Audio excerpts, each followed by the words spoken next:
Ready for the mosh pit, Shaka Bra.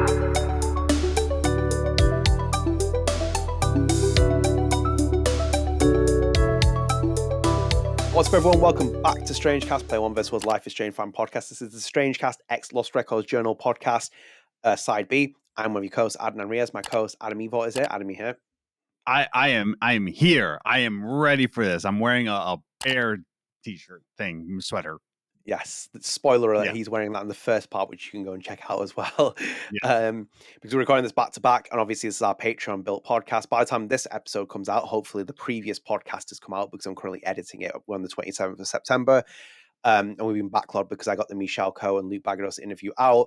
It just took a lot of time editing that, and it kind of backlogged one of the StrangeCast episodes, which hopefully I'm trying to get turned over as soon as possible. So when you get this one, hopefully we're back on schedule as normal. So before we start as well, if you are new here, please do consider dropping a subscribe on the channel, turn notifications, like the video, share with your friends. We've just climbed past 2,100 subscribers. So if you can help us get to 2,200 subscribers, that's greatly appreciated. And StrangeCast is available on all podcast services. You can check us out on Spotify with a video version, Apple Podcasts. Go and check us out there. Go and rate us. Go and download the episodes. We have 50 ratings on Spotify. We have over 330 followers on Spotify. So if you can go and rate us and download us, you boost our visibility and you get instant access to the episodes as soon as they become available. This is our Patreon episode, so this is a Patreon September special. This is built by topics from you guys. If you are on Patreon tier, you can submit topics and comments. So obviously, if you watch Side A part, it's a Kevin takeover. It's a Kevin takeovers on this one as well. And we only discuss the topics you guys do. So anything that is news related and stuff, it's just not in this podcast unless it's like, it is asked for it. So it's very conversational thingy based. So you can go and check us out on Patreon and support us. Obviously, we have a lot of lovely Patreon users on there who have been in our interviews and who have taken part in the questionings, which is amazing. And obviously, all the money that goes into the Patreon comes back into supporting the channel because it helps support different projects and stuff we're trying to work on. But yeah, we're back, Adam. So side B, should we kick things off straight away? Yeah, let's do this. Sweet. So I'm going to pull this back on and we're going to go back to our Patreon screen share here for you guys. Here we are. So Adam, Kevin Kestis was on the last one, start when we finished off with Silent Hill 2 Remake. I would suggest we probably go to Kevin Lackner at this point. All right. I'm going to suggest we go to this one first because it's Life is Strange based and also Kevin has been carrying it over from previous ones, which we've never been able to address. So I think maybe it's a good one to kind of start with. So where did Max and Chloe go after the storm, the Bay ending? What do you think? City, country, excluding Life is Strange 2. So we're rewriting the Michelle Coe narrative here. Where did they go, Adam? Philly. They went to Philly. They got silly in Philly. That's what they did. Got some cheese Target. They went to Target in Philly. I always like to think whenever I play these games, I always like to think they went to Seattle. Yeah. I like to think that just because Max is really comfortable there, and I think didn't they they fantasized about going to Seattle, right? Like all of them, like once we go and like we'll go to Powell's and all that. So I think that was always the plan to go to Seattle after they went. Country though, if we're talking about where they went for a country, Vancouver, Canada. Swan Holloway style. Yes, it was going to be like a crossover, and like that's the real thing. That's why Swan moved to Vancouver, because that's where Max went. Max went right to Vancouver. Oh, they would be friends, Swan Holloway and Max. Oh yeah. Yeah, I think like personally where do they go next? I think they travel to France and then and then Raoul Barbe wakes up and we're living in his dream, as I've always said as well. Yeah. No, certain politicians weren't elected, and it was all a dream. Yeah, it was all a dream, just as Biggie said it would be. Yeah, it's interesting to see where they would go with that. I would always like to have the idea that, even if like they went where Max wanted to go and stuff, I'd love just for some reason in my head, it's like, and I thought this was a thing that they missed in Double Exposure. It's like if they were going to move Chloe out of the picture for the time being, they should just put Chloe on a road trip and she's going fulfilling Rachel Amber's destiny by going seeing, going to California, and kind of like just on a road trip kind of thing. But yeah, it's interesting to see. That's such an interesting ending the way it ends as well. And just like the drive off, it's like, where do you go next? And it's like, yeah. And you leave that again. It's that compelling narrative, the mystery, what happens next, etc. All kinds of things that play out. I would like to think that they hit the road. I'd like to think that they cross paths with the Diaz brothers, on the road as well. I Yes. think that Emma has like forever haunted me with that. I like she's so close to it. I'm like, oh, like, Ah, that's so infuriating that we didn't get to see that. That would have been so cool as a crossover moment. Oh my yeah. god. Um, No, I like to think that they went to Seattle. I like to think.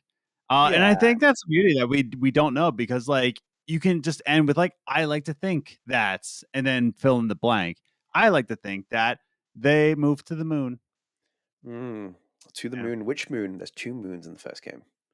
Well actually there's a new moon that NASA discovered or something. Mm. It's like an asteroid or something. They went to Neptune. They went to the Neptune. That's nuts. Yeah, it'd be very interesting to see where they went. I would like to think that they get Gladys from Emma's comics because Gladys is the van that they use, which is always a big one. Um, Yeah.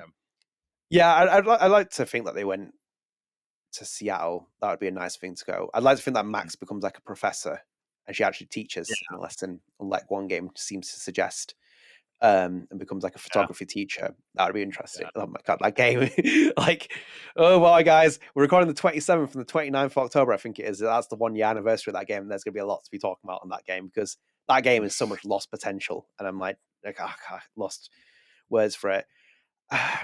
Yeah, it's so interesting to see what happens with that. I'd like to see the relationship unfold because there's a lot of like difficulties that goes with that as well in terms of them leaving Arcadia Bay and the trauma that Yes. comes with what they experience and stuff, proper trauma as well. Let's talk about that Mhm. as conversations because I think Away sets up a really good idea from it. I think Michel's tease of what he thinks was happening with Max and Chloe at that point, and just in terms of very loose interpretation, like Mhm.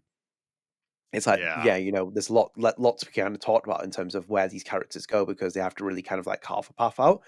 Um, I'd even like them to come back and revisit Arcadia Bay and its destruction as well, which was kind of like explored in like the comics and stuff. But I think like it'd be a good kind of thing to have in this like kind of thing of them coming back to Arcadia Bay, facing their demons, confronting the past, etc., and doing that kind of thing. But yeah, I think like they just went on the road. That's what my idea is. I think that van, that truck that Chloe's driving, it Yeah. drives off into the sunset, and that's where my mind is. It's just constantly driving Yeah. Off to the moon. off to the moon. Yeah. Should we go to Kevin Kestis now? Yeah, let's do this Kestis question. I'm gonna. Oh, actually, that one. Yeah, Adam, a man who shared his name, ate from the tree of knowledge. I'm not going to hate everyone named Adam. Kevin's rule. Well, we have some great Adams, legendary Adams. Let me tell you about something. We have Adam Sandler.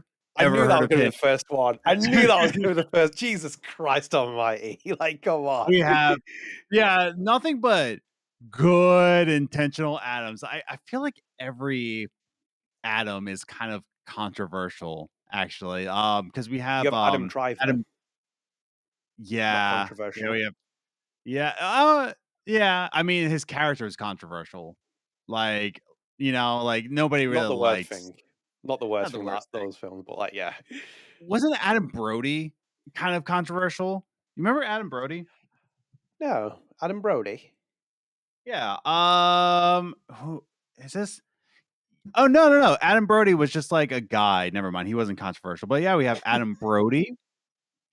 He was from he was in Ready or Not. He was in The OC. He Mm. was yeah. No, he was in Shazam. But yeah, just a guy. Yeah, Adams are kind of they're interesting. They're interesting creatures, a lot of them. Tell you Adam what. Devine. Yes. Actually, do you know what? I've just seen it as well. Yeah. There is a win for Adams as well. Yeah. Adam West. Oh. Yeah. The That's a only big win. he is the only Adam that is acceptable in society. But even Yeah. him, even Adam West's character in Family Guy is God, just chaotic. he's so great. He's like the highlight of that show sometimes. Like Yeah. Mayor Adam West. West. Oh my god. I So love like Adam West's cameo in The Simpsons. That is one of the best yeah. moments ever in TV show. Oh Oh my my god, when god. Homer was like, it's like this, it's Batman. Like, that's not Batman. That's what I mean. Like, you don't name your son Adam unless like you're confident that they're gonna bring chaos into the world. So Do you know what? You mm, say that. I pulled it up here as well. So Oh, we can here go we through it go. whilst we're talking about it. Adam Baldwin. Oh God, This that is guy. this is the top 10 Adams created by Blue Adam Lion 94. Levine. Yeah, Adam Levine. Forgot about that. Adam Noah Levine. Look at him. I did not realize his family Adam's. was Jewish.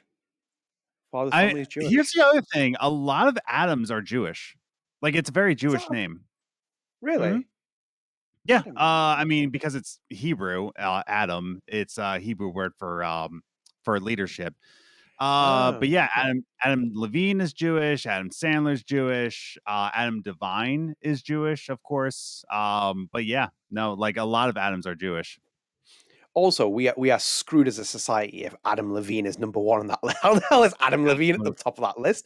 Wait, Like, who is so this is the top 10. Who's in this 10? yeah, this is just some random list off of like IMDb just for things. So Adam Baldwin is there. That's Adam a very Scott. Adam Scott, dude. Adam Scott's From there.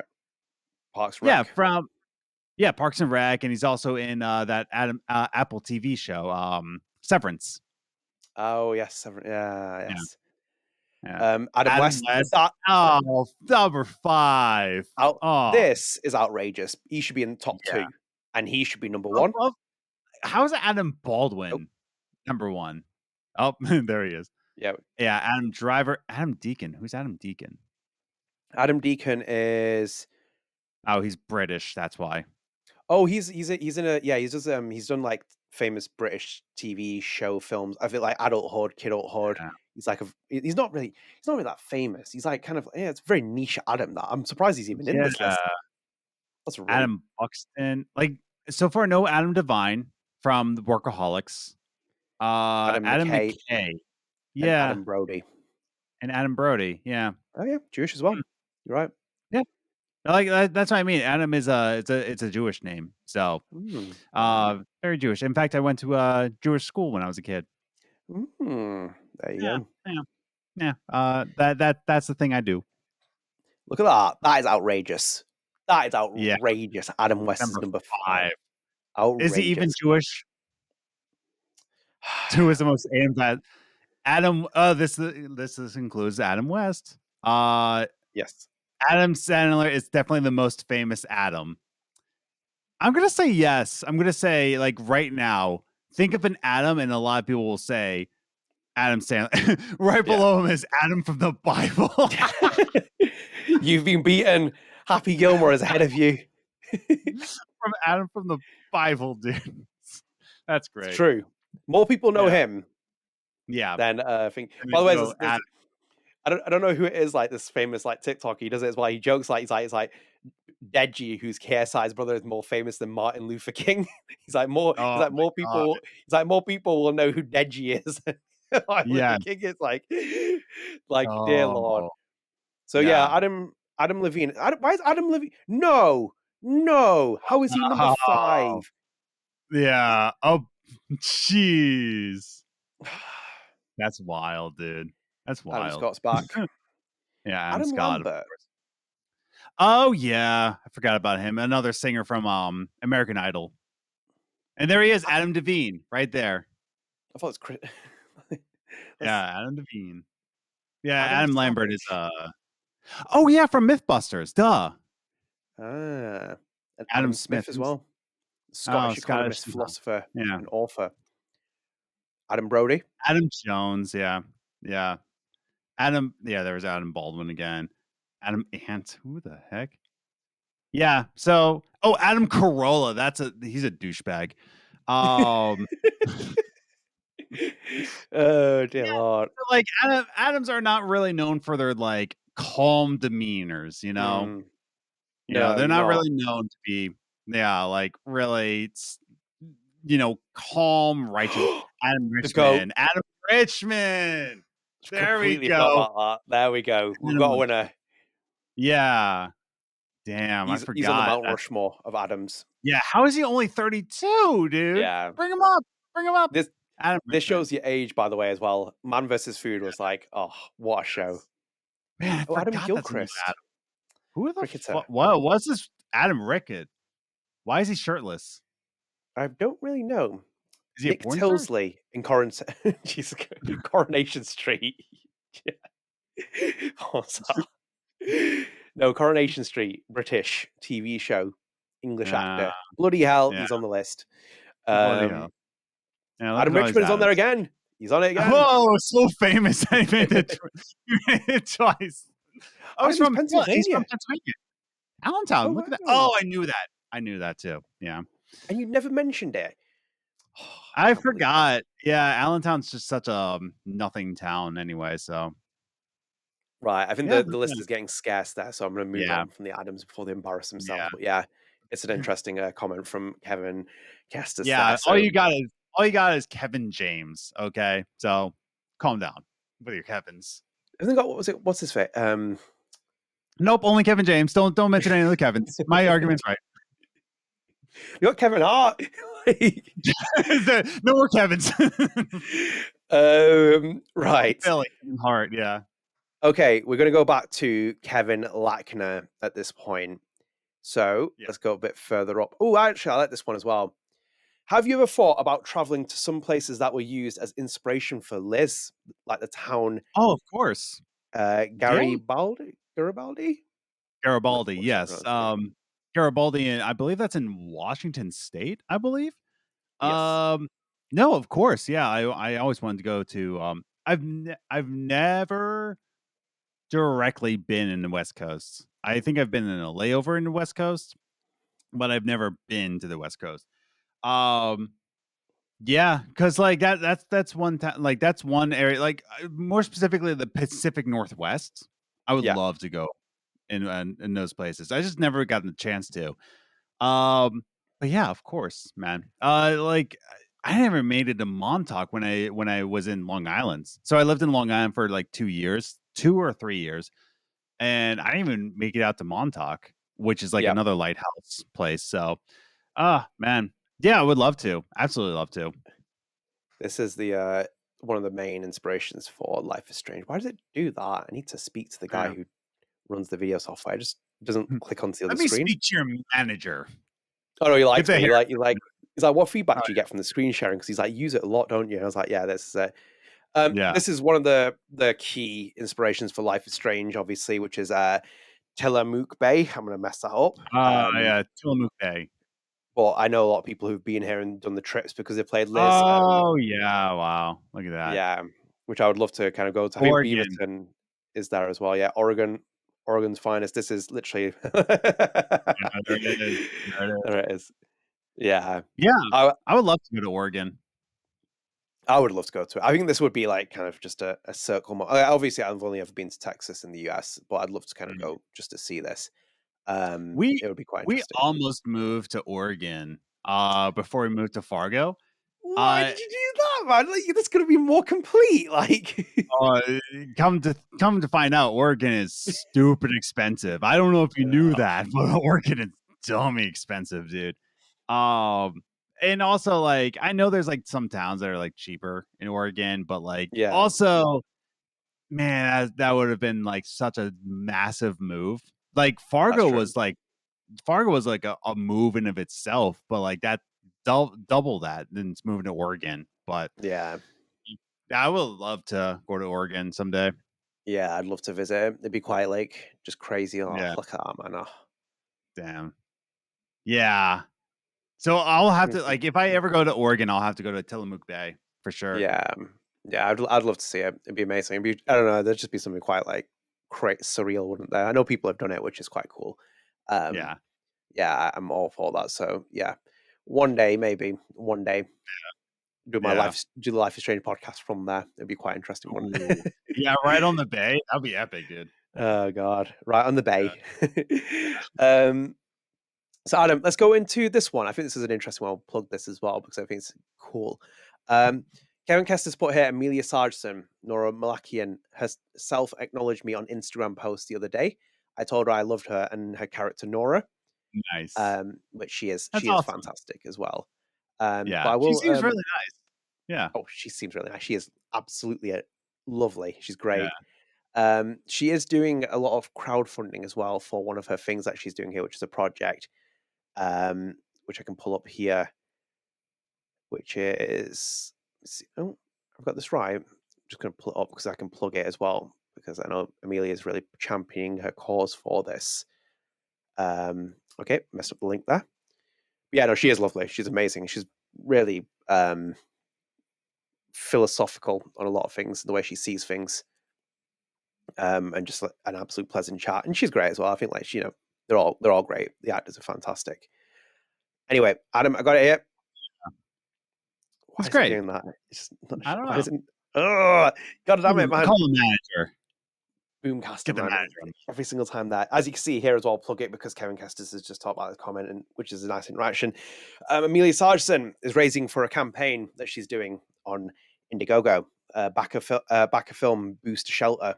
So it's one campaign, two causes: support women in film and women in need. Little Earth's ex, Chaz Doris, and as you can see here, Amelia's put, well, hi there. I'm Amelia, an award-winning actor, writer, director, and mentoring artist at the National Theatre School of Canada. I perform on stages across Canada, in the US and Japan, and appeared on TV and in video games, including Lost Records, Bloomin' Rage. Woo! Yay! Yeah. Directed multiple audiobooks for Penguin, Random House, and published playwriter. It's possible I moonlit for a first time as a princess for hire at children's parties. That's great. And just a bit of a description about here, but as you can see here, what the crowdfunding is that Little Earths is about two estranged sisters unexpectedly reunited at a kid's birthday party, which happens to fall on the anniversary of their father's funeral. The date is already emotional minefield. Gwen, the younger sister, missed the event, stuck in Thailand. Paige, the older sister, went into labor right after. It's a girl, and they haven't spoken in 6 years. Yikes. When Gwen shows up as the princess for hire at Paige's house, the sisters are forced to confront their painful past and maybe, just maybe, find a way back to one another. At its core, it's a story of forgiveness, of broken hearts, escaping the cycle of harm and moving, however clumsily, towards reconciliation. I believe with my whole heart that the world. Sorry, I believe with my whole heart that world needs more of this kind of story, and your generosity will help it get there. But wait, there's more. My collaborators and I believe so much in sisterhood and second chances. We want to find a more concrete follow through. So we're donating 50% of all the funds raised through this campaign to Montreal's women's shelter, Ches Doris, which helps vulnerable women get back on their feet. So the campaign is live. It's here. As you can see, they're trying to get the funding for it as well. And all the goals. If you do want to support it, there is an option there, and there's a link as well, because I know Amelia's trying to put this campaign out, and it's a very personal story for her. And again, it just shows you the power of the actors and who they are as well. So it kind of bounces off of Kevin Kestis' point, which is that she is absolutely lovely and amazing. Yeah, absolutely. So yeah, yes, thought we'd plug that for Amelia. definitely. So that's that. So should we jump back into Kevin Lackner's questions? If we have to, yeah. Well, it's either him or it's either Kevin. They've taken over. There's no Clarx. There's no Patreon people to be seen. They've gone. It's just the Kevin's taking over. They are owning the show at this point. So we're going to go up here. And we're going to go to Kevin Lackner to find a question. Yeah. Ooh, here we go. Actually, this one's a good one. Adam, Okay. tell us something fun about sharks. Something fun about sharks. I mean, the Mako shark, I already said. Yeah. I haven't talked about sharks in years, man. I will say that, like I said, my favorite fact is that Mako sharks can jump out of the water 35 feet into the air. That's a measurement in meters that I don't know. Why were you obsessed with sharks? Autism. I don't know. Like, why are you so obsessed with Kojima? Because he's Japanese and great. Yeah, so are the goblin sharks. Goblin sharks were first discovered in Japan. So there you go. Sounds like the kind of character that Kojima would create, that a goblin shark. Have you ever seen a goblin shark? No. Oh, dude, screen share that. Goblin sharks are yeah, goblin sharks. They're fascinating, dude. There we go. We got our fact here. Yeah. Oh wow. What the hell? Yeah. Yeah, they were found on the coast of Japan in I want to say 2006 they were discovered. It was discovered in my lifetime. I thought it was like the result of the bombs or something being dropped at this point. Yeah. Look at that. There's a goblin shark off the coast of Japan. Why does it look like that? Okay, I don't know. It looks like that because it's a goblin, a little goblin shark. Yeah. Now you're going to the bender of Like it's a stereotype fully out of here. Like, oh, like here we go. Like here we go. A the Lake lineage of Impossible. 125 million years. Yeah, they're wild, dude. Why does it look like that? It's so weird. Sharks have, of course, I'm trying to think of like one that's like a deep cut because you know about like the rows of teeth that when they lose a tooth, a shark, when they lose a tooth, another one comes in and they just have these rows of teeth where they lose it and it just like files into it. Yeah. There's actually, here's a deep cut. There's actually teeth on their skin. Like if you try to pet a great white shark, there's actually teeth on their skin. Yeah, it's wild. Um, yeah, so I guess that's a fun fact that sharks have teeth on their skin. That is Whale weird. sharks, of course, are the largest mammal on Earth. Oh wait, or yeah, they're the largest mammal. Yes. Shark teeth, skin. Yeah, Oh my. dermal denticles, known as skin teeth. Yeah, it's Oh. on their skin. Yeah, why'd you look it Triphobia. up? Why'd you look it up? There goes the triphobia. Oh my god. Yeah, dude. Ugh. Right. Yeah, Thank you, I haven't Kevin. really, I haven't really thought about sharks in a long time. So thank you, Kevin. Yeah, There you go. The rekindling the memories. yeah. Well, I literally in my third grade, my talent was shark facts. And my mom's like, "You weren't autistic." I'm like, I went on stage and said, "My talent is shark facts." And I'm like, that's autism 101 right there. We never My saw the mom took signs. Tylenol. You never saw signs. My mom overdosed on Tylenol, and therefore my talent show is shark facts. Oh my god almighty, man. Oh my god, the Tylenol. Oh, I can't do the Tylenol thing now. Just god almighty. I hate everyone. I can't do it anymore. Right. We're gonna close that down. Thank you, Kevin, for the shark question. I like how someone's like that. Who's like that? Is that Kevin Lackner? Kevin Kestis that's like that. Someone else like the shark comment. It's like, what the hell? Yeah, shark comments, sharks. Adam, Yeah. I think, was that Kevin? Yeah, Kevin Kestis there. If there's another Lost Records game, what are you two expecting? Which I'm I have a not funny feeling expecting. we answered this, by the way, as well. I think maybe Kevin Lackner mentioned it, but Hmm. either I think way. we can briefly go over this. I'm not. I think I can tell you what I'm not expecting. Mm, Answers on the Abyss. I'm not expecting that. Michelle does not. He's not a midichlorians guy. Like he does. He's like, screw you. I'm keeping my little secrets. no. I'm not Do you expecting know? more. Sorry, just to like interrupt. Sorry as well. I was reading. I went back as like just having Google and I somehow pulled it up. I pulled up one of my old articles that I found as well, and it was with Jean Lucano as well, and he's talking. It specifically says it's like Life is Strange. He's like powers. We don't explain Yeah. that. And I was like, oh, he's like just straight up. Is in I think it's like in the Square Enix blog or something where he's like straight up with that. Hmm. So it's like it shows that nah, you're not having that. No, dude. I would expect not answers, but I would expect lore Yeah. about the Abyss. I would expect some lore. I'm expecting we're gonna get. I'm expecting we're gonna get different characters. Yeah. I'm gonna expect we're having different characters here. And I'm expecting Michelle Ko to place himself into the game. Love I'm him self expecting. insert. Yeah, definitely. What are you expecting? What am I expecting versus what I want? He seems interested in the idea of the miners that I mentioned within the first, well, the Lost Records game that we have. He seemed interested. He's like left little clues there. Yeah, And it wouldn't surprise me if you went down that route, to kind of like add exposition to what's happening within the universe and also with the Abyss as well. It seems like that could be an option. Maybe you go down a bit more of a prequel route and you go down different characters. Pam is an option. I think there's a lot of room to move into that kind of territory with Pam, and it's kind of like go into a prequel idea. I think the idea will be to connect the Abyss to other parts of this universe and to kind of give it exposition. Again, not explanation, exposition, and to kind of like build it and flesh it out.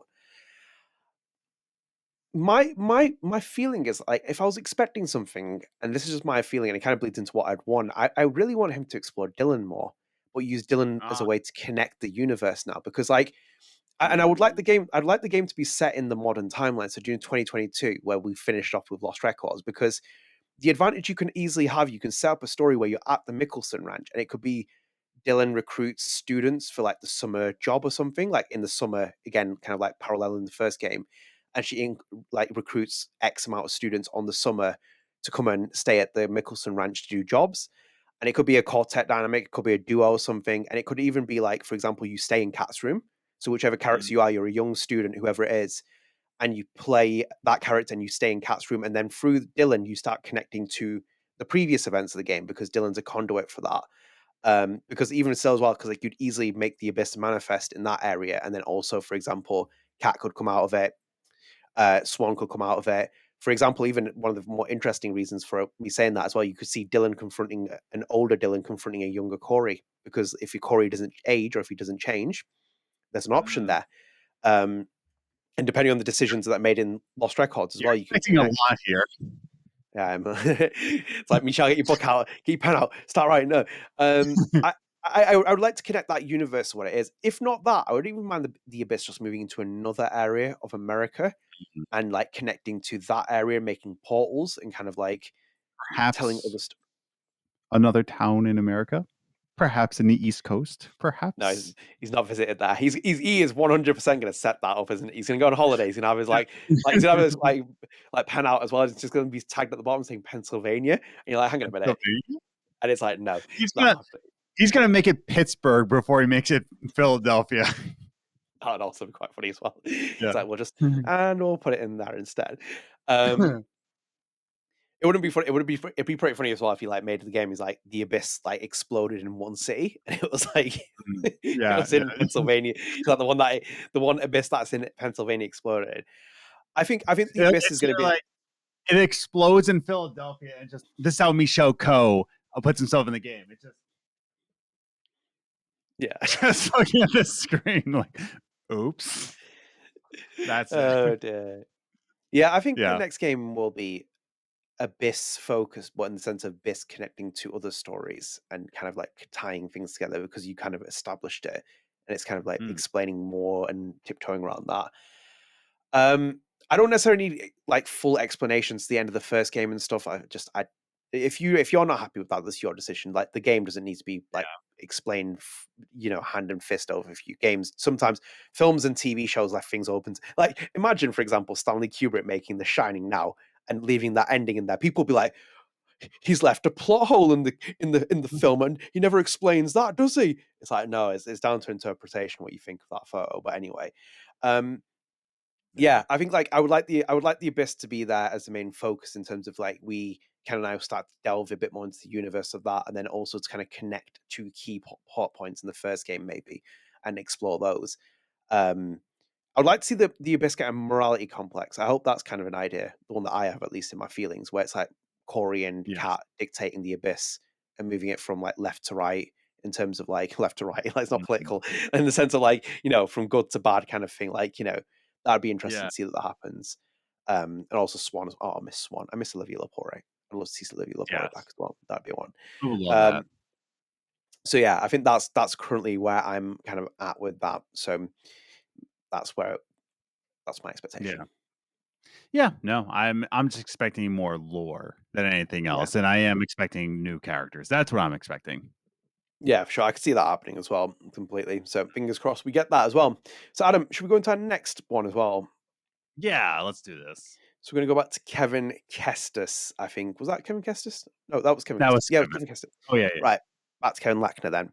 I think we can keep it on the Lost Records theme if you want, because we could go to this one. Yeah.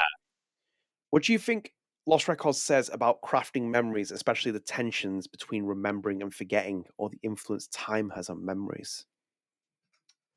You see, Kevin, what I think, I don't know how to do this. Um, yeah, I think crafting memories. Okay, can I get a little bit deep here? Can I get deep, bro? Of Like course. really here. I think that's it's the way we keep our memories now. Yeah. I think the way we keep our memories now is much more different than it was in the 90s, because now Mm. it's like everything's just so recorded, and it's all just like it bleeds in with each other. Like, you have to record the concert you go to. You have to record not only the concert you go to, but recording like you're going to the grocery store with your friends. Like, Yeah. everything's recorded. Whereas like back in the 90s, like, you recorded special moments, right? Yeah. You pulled out the video camera because you only had certain amount of tape, you only had certain amount of battery. And I think in that sort of way, that's where things become more rose colored back in the Yeah. 90s, early 2000s, because you only recorded the special moments. You only recorded what you wanted to record, right? Mhm. You only wanted to record what you wanted to remember, you know? Yeah. So I do think that crafting memories in that sort of way, that you're very limited with what you can and cannot remember, Yeah. is, I think that can, what your second part of the question is, or influence time on memories. I think because you only recorded that, that's what you remember. But now it's going to be interesting for Gen Z, the way they record Mm. things, like millennials, even, the way they record memories. Like, are they going to remember anything? So, Mm. like, what's your thoughts on Lost Records there? Yeah, it does give a very interesting piece of commentary. It's kind of like a little bit lost as well sometimes. Like I think it should get a lot more exposure for this in terms of like the narrative it's trying to tell in the game, and then also wider context. Um, Especially like crafting memories as well, because like even for example the box that you get as well from Cat, like that's almost like reminiscent of a time capsule. And how many kids do time capsules nowadays, or it's even a thing? Like the likelihood is you trying to build a time capsule, there's going to be like a Walmart built over it within like 5 months. So it's like it's impossible to kind of even think about an idea of doing something like that. Yeah. And yeah, I think like I think there's that kind of thing about tension and also forgetting as well. I think it does. It's that same thing where I keep bringing that example of McDonald's up, and it's like vibrant and bright and stuff. I think people forget how colorful the world was and how um carefree it was in certain points, and the way that it was kind of like endearing and like wanting people to kind of be in that world. You wanted to kind of like mess around. Like even for example, this will be kind of a bit of a wild one as well. They're like, Pizza Hut was one of the big things for people back in the day when you'd go to like a Pizza Hut party. Like that doesn't exist anymore. And you built like communities from it. You built communities from it. You built experiences together. You enjoyed You things. can The same with smell yeah, Pizza Hut now, like that. It's not the yeah. same as it was. Like, I can smell the inside of that Pizza Hut. Yeah, and do you know what? I think that's a good way of putting it because it's like you'll smell it and you'll see it when you drive past it, but you don't want to go in it because it's like, do you want to ruin your memories or do you not want to like do? Why are you not going into it if you like feel that way? It's Yeah. like you start asking Yeah. those kind of questions. And I think it's the same with like seeing the movie Palace when you see it in Lost Records. It's like that's a bygone era. Like you remember Blockbuster, you remember what it was offering. Like people used to complain and hate Blockbuster and stuff, but it was an experience because you'd go there, you'd go on free Mhm. will. There was no AI telling you what TV show to watch. You'd pick out your own free will. You'd pick things up, look at them. Maybe Mhm. someone's recommended you something. Those kind of memories of like rewinding a tape as well, as you said. Well, you had that rewinding mechanic thing, so you could kind of, do stuff like that. So I think it's all gone, and I think like the influence that time has on memories as well. I think it kind of makes you forget how quick the world moves and how fast it moves as well. And I think people kind of get lost in that because I think one of the things that happens as well, like even in relationships as well, like if you broke up with someone like 10 years ago, it'd almost be like a movie cliche where you break up and you don't have to see that person, you would have to interact with them and you'd kind of forget. And then someday you might bump into each other 5 years later. It's like, oh, what are you doing now? Kind of like thing. But now if you break up with someone, social media is that you can see what they're posting. You'll forever be obsessed with it. And it kind of psychologically is even more detrimental as well on other factors. Um, I just think it tells you that the world is very connected, but not in the right kind of way, personally speaking. Kojima does this with Death Stranding I as well, was just commentary. about to say, dude, you're gonna bring up Kojima right now. I guarantee Of course. Of course. you. As I said, Kojima shit. when I die on the funeral, on the casket in front of it, there's going to be 3 photos. It's going to be Michelle Ko, Hideo Yes. Kojima, and Cliffy B. Those are going to be the photos that Yeah. are sat in front of my casket. Um, I, but yeah, I brought him up because he's the only person that's doing it, giving relevant commentary. Adam, shut up, right? No, but like I You think that do I have think Kojima obsession. what's that? You do have a Kojima obsession, Right. though. whilst you were obsessing about sharks when you were 12 years old, I was obsessing about Kojima, so like leave me alone, right? But no, I think Michelle does a great job of it because I think it's telling you what memories are real, what memories aren't real, and then you kind of get like, yeah, memories are really difficult to hold now as well. I think people have even less memories now. I think especially with the day and age of TikTok algorithms and what they're Like I feeding. Like said, think like about how it's it's conve- everywhere now. it's It's conveyor you belt. have to record everything, and everybody has to say everything that's on their mind. Like some things you don't have to say everything, dude. You don't have to Yeah. post everything. The thing that pisses me off about, like, I have to say this, man. The thing that pisses me off about social media, especially, is it's like especially if you want to make it in the entertainment industry, like what I'm doing. Like, if you want to be a composer, you have to post every day. You have to have engagement. Blah blah blah. And just like, is that really, or is it because TikTok has an algorithm to train you that you have to post and get Yeah. rewarded for it?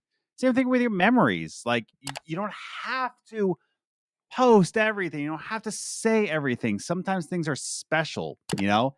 And I don't know. I don't think we're gonna remember much because we're posting too much, you know? Yeah. It's Yeah, and all it depends garbage. on what platforms. Yeah, it depends what platforms you're posting, what you're posting, and are you really going to appreciate it? And like, and do you know what? One of the things I found really scary as well, and this is someone that brought it up. I can't remember if Mm. someone mentioned it or someone said it, or I found it. It wasn't my idea, but they're like one of the scary ideas as well. If you think about Instagram, like think about how many people view your stories every single Yeah. day. Like if you post as well, some of those people you might not have interacted with for years or spoken to, and Yeah. it's like they might just look at them. You're like, hang on a minute, what? It's like, why am I feeding Yeah. this person information? It's like, what are they getting from this? Why are they looking at my stories? Like, what is this? Yeah. Like, you And wouldn't that's why you really only like, have your close friend stories on your Instagram now. uh, Thanks for making me close friend. thank you. Yeah, I've picked out a couple of people here and there and there. And it's like I just can't because I can't be asked though. Like I vote with like even with like Play One as well. I don't tell people that I do this. If they come across it, great, and they know about it because the first thing I found as Mm. well, people start taking the piss, and it's like when I go around and one of the things I found as well when someone was like taking the mick out, I'll be like, oh, you like this game, you like talk about it, you do podcasts. It's like this is immature. I was like, I just said to them, I was like, what's your interests? And this Yeah. person, they were like, I haven't got any, and I was like, I can tell and then just Yeah. walked away. And I was like, you like just do a cutthroat response. And it was like, it's true because it's like all you care about is your job. You have no interests, you have no Yeah. hobbies. Time is lost on you. You have nothing that you want to commit your actual time to now. It's like I would Mm. sooner, even if I'm tired doing my job and doing things, if I can do the podcast and I enjoy it because it's like we can talk about things, it takes away from life. Sometimes we're always busy and stuff. And it'll give you that thing where it's actually like, yeah, I do kind of enjoy doing this. It's that kind of like wholesome experience. So yeah, it tells you a lot. It tells you a lot. It's like a psychology Yeah. 101 that as well of crazy things that Lost Records tell you. So yeah, a lot to be said there. So Adam, let's continue because we've got a little bit more time before we wrap up as well. And we can maybe Yeah. we can get through a lot more of these questions. I think we've got quite a lot of them. Oh, that's an interesting one. I'll come back to that. Jeez, I'll come back to that one in a minute. Yeah. Kevin Kestis here, Adam. Quantic Dream Games had a similar choice making games like Detroit Become Human, Beyond Two Souls and Heavy Rains. I'd like to hear your take on it. I mean, have we not talked about these games like too much? Because again, like, I think in terms, okay, I'm gonna give you the hottest take I've ever given you. Mm, These games are the masterpiece in terms of choice-based consequence mm, kind of games, not choice-based narratives, like in a way of just yeah, like, oh, choice-based, like choose your adventure. No, like the choice consequence. And I think yeah. that Quantum Dream, as toxic as that company allegedly is, shame if it is or not. Is it alleged or was it proven guilty? Well, you spent enough time around me, so allegedly is a good word to run with for this podcast. Yeah, it's alleged. Toxic environment. Same thing with Ubisoft, allegedly toxic. But no, I think they're masterpieces because Yeah. especially when you bring up Detroit Become Human, Mm, especially Detroit Become Human. Like that choice-based consequence kind of gameplay really makes you think about everything about what you do to mm, like how the main screen interacts with you. There's just so much to it that it's mind blowing. Now, you said Quantic Dream of You Before brought up, before yeah, you carry on, sorry, it's French as well, which is always a good sign as well for like yes, games. French. And I just want to bring up because you mentioned Detroit, and I'll let you continue as well. I found Detroit quite fascinating. The fact that it was a tech demo to start with, Yeah, that it yeah. was based off of. Like a lot of games that you know of are either tech demos or they were game jams that they Mm, just went off and they're like, "Whoa, hang on!" Like Celeste. Celeste was just a yeah. game jam that they did, and they're like, "Oh wait, we got something here." Mhm. I'm working with a developer right now that I'm developing the soundtrack for it, and it just turned out to be a game jam. And he's just like, "Ooh, hang on a second." Now Mhm. he's like really excited for it, so excited to share the soundtrack on that one. But now you brought up Detroit. You brought up what was it? One, Heavy Heavy Rain. Rain Beyond Two You, Souls. you did not bring up Fahrenheit. You Yeah, did not Fahrenheit bring up. 9/11 is a very interesting game. Yes, that one. Interesting is the word. Interesting it's a word in English language that would fit well with Yeah. Fahrenheit. If you haven't gotten your hands on that, um, why don't you do yourself a favor and just play through Fahrenheit? What was the full name of it? Oh, why do I call it Fahrenheit 9/11? That's the Michael Moore documentary. I was like, I Yeah, was wondering why I said that. yeah, Well, it's different though, Fahrenheit, because it's different in different regions as well. The name of it, because yes, Fahrenheit here in Europe, but then it's yes. Indigo Prophecy in North America. Indigo Prophecy was the other one. Yes, Indigo Yeah. Prophecy. Yeah, if you ever come across that game, go ahead and Mm, pick it up. I'm not going to spoil anything. Just why don't you why don't you interesting. why don't you go ahead and play that game? Yeah. Um, yeah, no, they're masterpieces in choice based consequence. I love Yeah. those games. And, Heavy Rain is probably the lesser in terms of consequence. I don't think there's much Mm. consequence to that game in the very end. Beyond Two Souls, they started Well, to. you can end the game at any point, can't you? Because you don't figure out what Mhm. happens. Yeah, you can, but just kind of like I don't know, like it's definitely a choice-based narrative, and you can end it, but like there's not much consequence. Like it kind of ends in the same kind of light. There's something that Yeah. really does or doesn't happen. Heavy Yeah. Rain's Fair just a really good story. enough. Jason, it's a really good story. Uh, um, me and my friend when we first played that in college, and oh, what's the main character's name? Ethan. Ethan. Yeah. Ethan. And like he's in the house, and then like you have all the thoughts racing around your head, and it's like dishes, this you gotta do, and we're like, that's not realistic. Everything in the man is just like sex, sex, sex, NASCAR, sex. NASCAR. Oh shoot, I just hit my knee on the desk. But yeah, like NASCAR. But no, I think Detroit has the best choice based Mm. consequence of any of those games. Yeah, they are interesting. Like I love all three of those games that you mentioned because I know some people really didn't like Beyond Two Souls. It got a really divisive rep, and I know Michelle loves Beyond. It's I a love the hard fact that Michelle loves sell. it. Yeah, It's it has the best soundtrack I think personally because Lorne mm, Balfour and Hans Zimmer making a soundtrack is immense, and it is a 100%. different game. And I think I didn't like the fact that Quantic Dream walked back on the game being unstructured and broken apart. It kind of made sense with Jodie Holmes and her memory being Yes. half fractured. And they did the same thing with the Chloe thing in Detroit because you can make the option via an update where she comes back, the host is Chloe screen. It's like, what was the point in that? Like you let Yeah. people live with the consequences of choice, but as you will.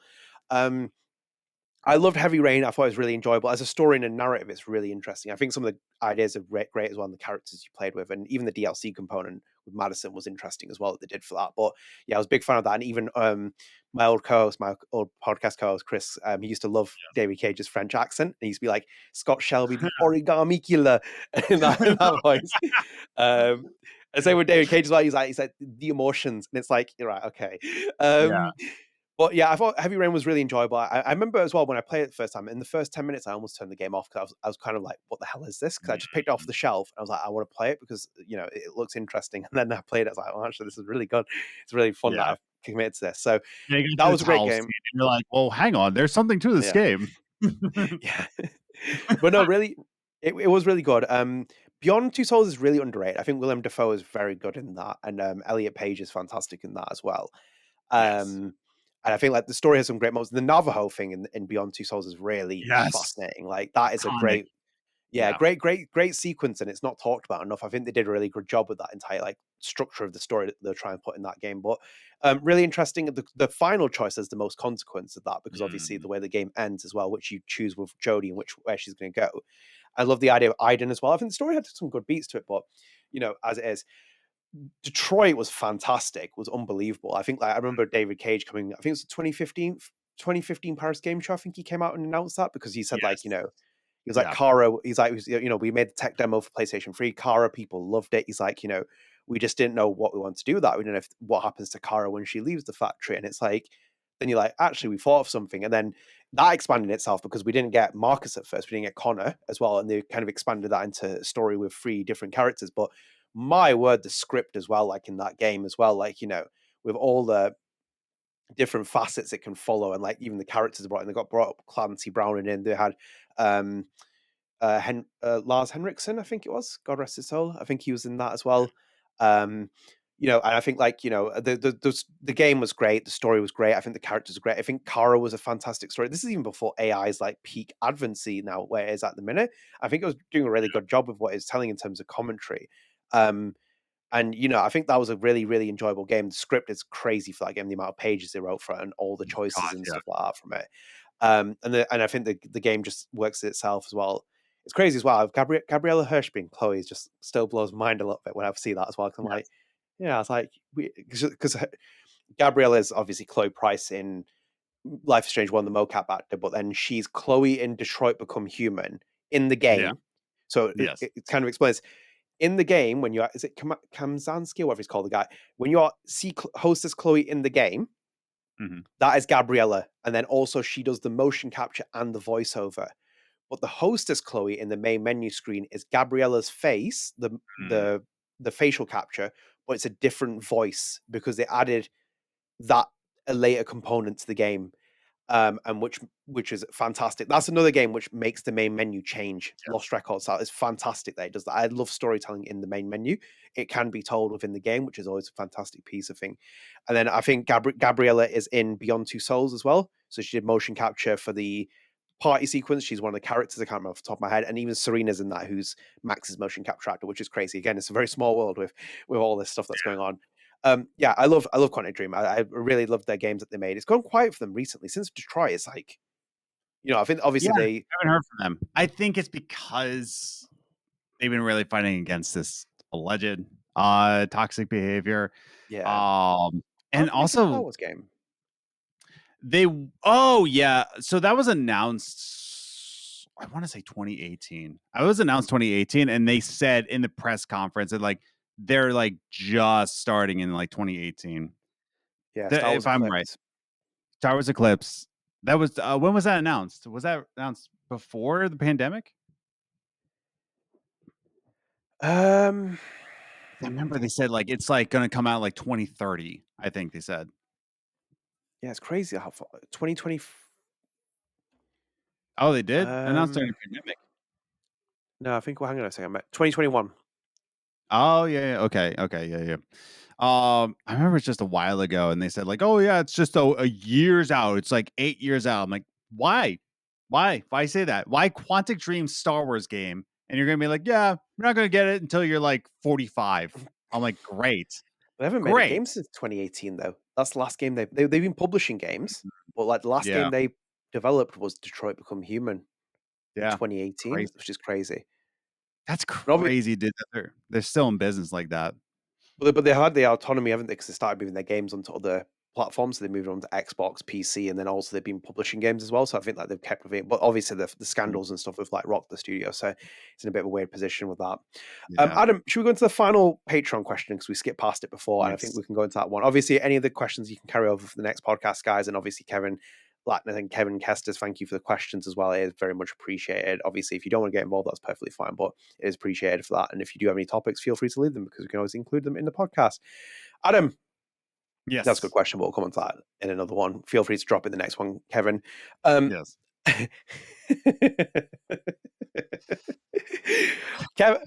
Kevin says here, how much better would DE be without the storm? I mean, how much better would it be if they didn't shoot their mom, right? Like, how much better would it be without the cop? How much better would it be without a lot of things, man? Like, let's like strip this down to like a nothingness and be like, how much better would it be without any of the bull crap, you know? Like that's my real question. Like, how much better would it be? So I don't know if it would be. I don't know if the question is how much better would it be, but it's like what would No, that is like the what question, this, Adam. That is the question. yeah, It says it on your screen. How much better would DE be without the storm? He literally said that. you know, honestly, man, I'm gonna say this. I think it would be worse without the storm.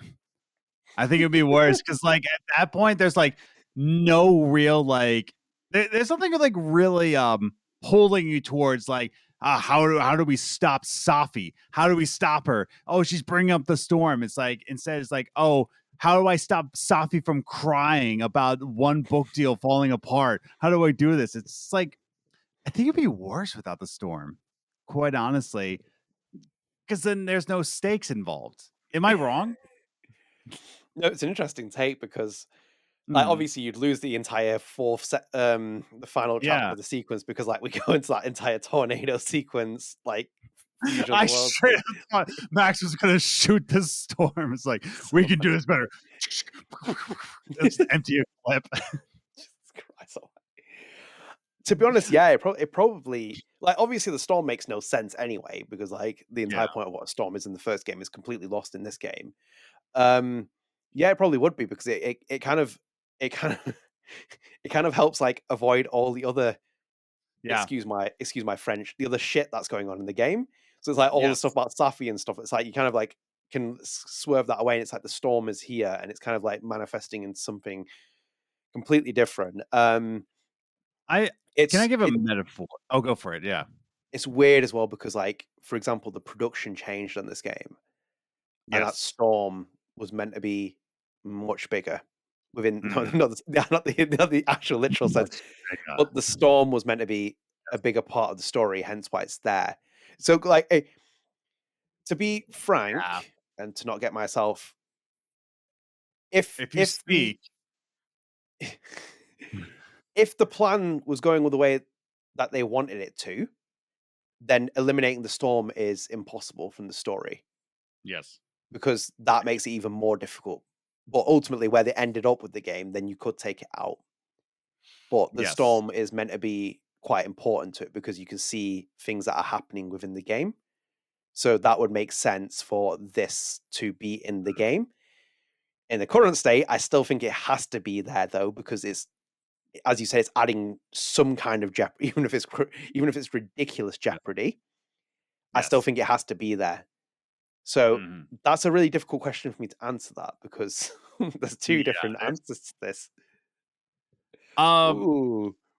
Here's what I'll say about this.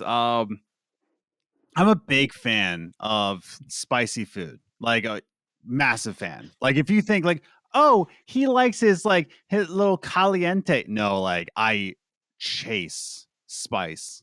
Like I went to this one place up this road right now, and they said there's like 4 different levels, and the fourth one is Thai spice. And I said, yeah, Thai.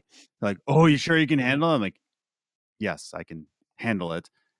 Not even a little bit Thai. It was so disappointing. Um, my point here's my point for this.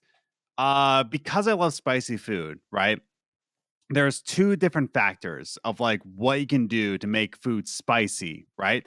It's either to enhance the flavor or it's to hide bad flavors. You make Mm, something so spicy that you start to ignore other flavors that are really downfalling it. So it's like all you yeah. taste is spice versus really like putting spicy things into a dish is to enhance a flavor. Like think Yeah. of like a red curry. Like you Mhm. you don't make a red curry spicy for no reason. You're bringing red curry to enhance what flavors are in there, Yeah. right? That's what the storm is. It's spicy food. And what it's doing right now, that storm could have been enhancing the flavors of the game, or it's hiding the shitty flavors of the game. And Mm. that's what the storm ended up being. It made a spicy food that didn't need to be spicy, and it's just hiding everything that's within it. So take away that spiciness from that crappy dish, and it becomes a crappy dish, you know. But put that spice in it, and now it's a crappy dish that has some heat to it, you know. Like that's what I think about this. I think that's a really good way of putting it as well. Because I think, like, in itself as well, like, even when you said there is also such a thing as too hot for a curry as well. I feel like Yes. sometimes like that they were treading a very fine line with what they were doing with the storm. Yeah. And if they had played certain things right that they were planning to try and do with the storm, it might have worked out a lot better than what you got in the final product. And I think that Unfortunately. probably makes it, yeah, I think that's the problem with what Yeah. they were doing with it. I think they had an idea with it, and that's the thing, because like the way it's ironically as well, it feels like the way that the game, I'm gonna hijack your metaphor and also make it worse as well. But Yeah. like it's kind of being left in the game, but then with the seeds in the chili as well. It's like leaving that Yes. lingering aftertaste in your mouth, and it's like, hang on a minute, like there's ideas there, and if you look at what they're doing with the storm, it makes sense what they were trying to do. Makes sense. It makes sense with what they were trying to do, but they kind of didn't execute in the end, and you kind of sit there thinking like, okay, and it's still there, and it doesn't pay off, which is the main thing. Like that's the ultimate problem with double exposure. By the end of the game, it doesn't achieve anything except for breaking up Max and Chloe. Like in that timeline, it breaks up Max and Chloe. By the time you get to the end of the game, what has it achieved? Because Max is there, it's like Yes. I'm gonna confront my past. Essentially, it's like, okay, Mhm. it's like, did Yeah. you not do that during the game? But anyway, like, and then you also kind of sit there thinking like that final choice, it doesn't mean anything except or refuse. What? like Yeah. where are we going with that? Like, what is that? Well, like, um, no, I don't think you can remove the storm from the game. I think it has to. I think Yeah. what they were trying to do with the storm, what they're trying to create with it, if you remove that storm from the game, even if it is already ridiculous, I think it becomes even more ridiculous the game, because it loses all jeopardy. Then it's even more chaotic. Then you have a Mayo Carter storyline Yeah. going on. Then you have the Nepo Baby storyline going on. Then you have like Right. Vin Lang's car getting wrecked, and so like it's like one thing after another in that game. And you kind of sitting there thinking like the storm is the one thing that's kind of like a little bit, oh, it's interesting. It's adding a little bit of dynamic to the flavor of the story. Are we going to go down even more time distortion kind of things? Are you going to go down that route? But no, we What don't double do that. exposure ended up being is just lumpy mashed potatoes, but you put sriracha on it. That's what it is. Yeah, and no one likes lumpy mashed potatoes. That's the problem with double exposure. Double exposure is a very weird game. It's It is. such a weird game for me to talk about, because I there are I things can't in wait to that game. replay it. Like, I want to replay it just like, okay, now I know where the story's going. So Yeah, like I'm excited to replay it to like really analyze it, you know? yeah. Like to analyze it's interesting. I think that's the best way of putting it, because I'm not doing revisionist history, by the way, and my mind hasn't changed on it. I feel like, but No. it's the way certain things in that game work. For example, like, I think, for example, the first shot is beautiful with the game it sets up, and Max like putting the crowbar down, puts a head up, and it's like that kind of like first aesthetic establishing shot. It's quite beautiful. Obviously, you get the Doc Martin shoes in there for the promotion stuff, but it's still a good opening, like in the sense of it does, and the story does have beats in certain ways. It's just systemically flawed by all the other stuff. I'm hating this kind of thing. I'm not trying to go too much in the rant in this, but it does work within certain places. In other places, Yes. it doesn't. But then ultimately, it does fall back on that big thing of like, how do you make a game off two different endings? Yada yada yada. All that other stuff that we talked about. Um, but this game, ultimately, the problem is with that is like it's like all the different theories. It's like when people do the third timeline stuff as well, and they're saying like that thing. There's nothing there. There's nothing that you can't connect the story to that third timeline, the collectibles and stuff. There's nothing that connects that. Those Polaroids are just empty. They just put them in the game in the end. They never explained it, and it's like that's you can't spring a theory off it. You can't also do that as a plot device. Because imagine if you made a sequel to this game, yeah, and you're like, yeah, the story's based on the Polaroid timeline. You're like, hang on a minute, what? It's like, Yeah. you'd have to you'd have to have like people go back and play this game to the Polaroid timeline. It's like, what? Can't tell an Yeah. entire story of a main game in a side story plot point. It doesn't work like that. Um, on twofold of that question, I would say that if they were planning to do what they wanted to do, then the storm is just impossible to get rid of. And I Mhm. think even in the remnants of what the game is, because like, look, let's be honest, well, we know this game went through God knows how many rewrites. Like, you don't have to be an insider expert to see how many rewrites this game must have come through.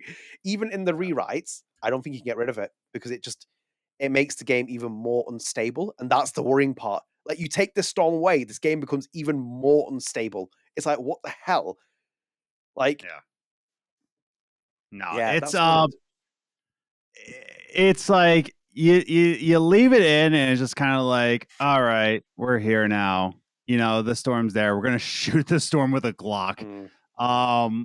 You take it out and it just becomes like a really bland, lumpy mashed potato. Like, Yeah. you know, it's just you damned if you do, damned if you don't. As we talked about this before this podcast, yeah. Yeah, you really are with the story. Like, there's just this game has like one fail safe built in it. It's the only Yeah. fail safe that's left in the game. It's the only storable. If I came in as the double exposure 2 writer, if I came in as the double exposure 2 writer, there is only one direction I'm taking the story, and it's the only plot point that makes sense. I even with that diamond, I'll have to deal with that afterwards. But like that ending is the only part where you can really pivot off something. And at that point as well, if you get rid of the storm in this game, you don't have that ending either because you've changed too many things as well. Like, because obviously with what happens and everything else, like Max's powers become atrophied. She loses them. Like, we haven't got an explanation of that, but like it kind of plays into that factor of building and where we're going. So, that storm, man, that storm haunts me. Yeah, I think that's a good place to end off here. Yeah, I think so as well. I'm gonna end up getting in trouble. Anyway, I hope you all enjoyed this episode. Thank you for joining us. If you are new here, please do consider dropping subscribe on the channel, turn notifications, like the video, share with your friends. It's greatly appreciated. I've completely forgot about this and I messed up in the first part as well. Dear me, I've completely forgot to give a shout out to our Patreon supporters. I apologize for this as well, even though we just did a Patreon episode with them. So I'm going to do it here. So a special shout out to our Patreon supporters and our producers for our podcast. We've got Kevin Lackner, Sundy, Clare, McLoughlin, YellowFlash, Jake Churchill, Carly, Gordberry, Kevin Kestis, Clarx, MrAnselmi, and Spunger, who are all on the Patreon. So thank you so much for that. This is what happens when I don't have the notes open. This is why I missed off on the side A part. And there goes my microphone. Everything's just falling apart here. Oh, God. Right. So we got that back up there. So, yeah, this podcast has just fallen apart at the end. So, yeah, there's a big shout out to our Patreon subscribers.